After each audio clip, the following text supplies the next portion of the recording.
Hi.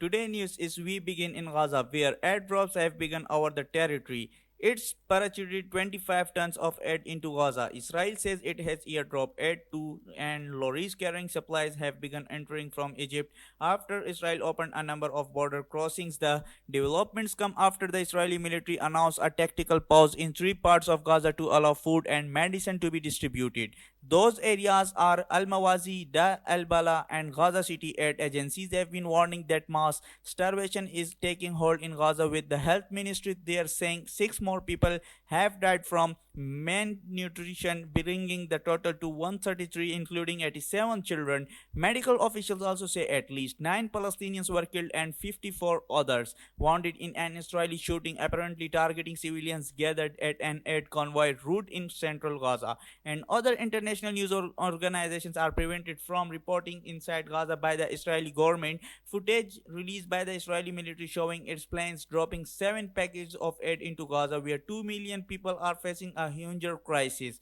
Humanitarian agencies have called airdrops a distraction that what's needed to loosen the deadly grip of starvation are not planes but for Gaza to be flooded with aid by land. When aid is airdropped, it causes injuries and damage. They cause massacres on the street. We are coming here for death. All these peoples, the people who die every day if 1, 2, or 10 boxes are dropped. All those peoples cannot take them. Only 1 or 2% of people get the aid.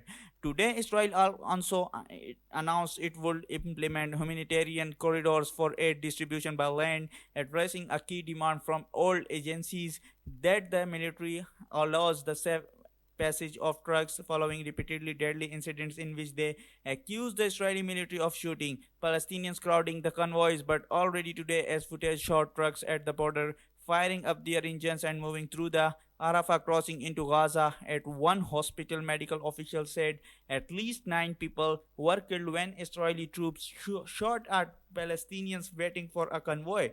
The Israeli military has been reached for comment. It has previously said it uses only warning shots. Thank you.